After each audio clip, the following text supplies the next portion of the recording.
Good afternoon, students. This is Dr. Morgan Phenix coming to you from Stanley, Virginia, and it's a beautiful Saturday afternoon. I'm doing this a little bit early, and we're moving into week 6.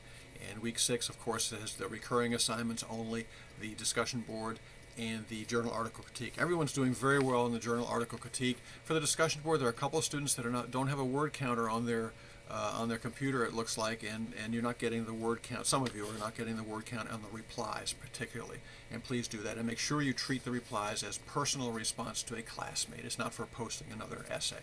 Alrighty? That's all for week 6. Looking ahead to week 7, you have case study number 2. You'll be choosing one of the 3 case studies. The case study of Dan, which is a behavioral issue, or of Emily, which is a special education issue, or the case of Robert, which is cultural sensitivity and bullying. And in all 3 of these cases, you will note that there are many things missing from these cases, and I think that's part of what you're going to be looking at as you do your SWOT, particularly. You know, how come these different schools didn't supply certain kinds of supports? And remember also that in the SWOT, you're not looking particularly at Dan or at Emily or at Robert. You are looking at the school, the personnel, and the program. That's where we find our strengths and our weaknesses and our opportunities and the threats. Okay? But enjoy those, and if you want to maximize your points, the best place to go for your pointers on things that you might have not done so well on the case study number 1 is my comments from case study 1. Go back and take a look and just see about the kind of things that I'm trying to emphasize that you look for there, and approach these cases as if you were the site administrator. Okay? Looking ahead to week 8, since you have a little bit of extra time, you may be working on your final project.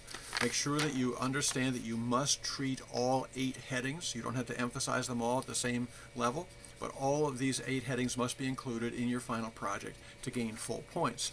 Okay? And you will be uploading your final project in live text and in Blackboard, both places. It's a capstone project for this course, and it must be in live text. Live text is your professional portfolio, and the university requires that this assignment be uploaded there. But you also have to put it in Blackboard because that's where the points are tallied for your grade. Alrighty? If you are doing a text presentation, you'll have no problem. You're used to doing that kind of a thing. But if you're doing a PowerPoint, it must be with minimal text on the screen, and all the details go in the speaker's notes. It can be bullet points. It can be very, very abbreviated, so that you are the expert in the room as you present your PowerPoint. I really enjoy the PowerPoints a lot, and it is the creativity and the graphic presentations, representations on the screen are very, very refreshing always. And then with the clear points below, out of sight, you know what a bad PowerPoint looks like and what it feels like when you know how many slides are there. Oh, that's the question that always comes up. How many slides? Well, there are 8 headings, so you would need at least 8 or 9 or 10 slides to cover them. 1 slide for each one of those headings, and then if you have some references and citations, there would be a citation page, and certainly a title page for that. So I would say a minimum of 10 slides, and please don't go over 18 or 20. If you go beyond that, as you know from your experience with PowerPoints, it wears out the audience. And then finally, the final point for today is, once again, you have a revision option for week number 8. You can do a revision of an earlier journal article critique that you have submitted.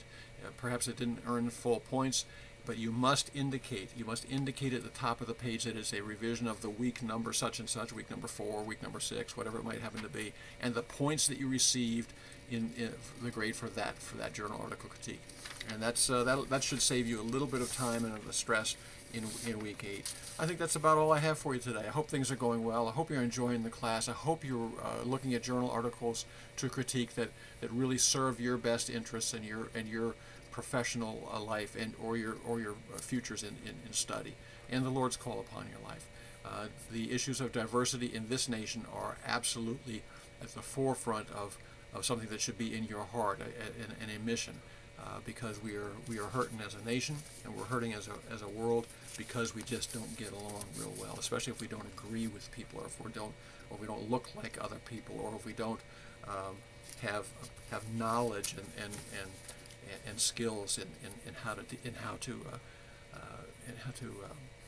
get along one with another and to negotiate. Okay, not a matter of compromise; it's a matter of negotiation and of honoring other person's viewpoints and honoring their person. All right? Well, let's leave it at that for today.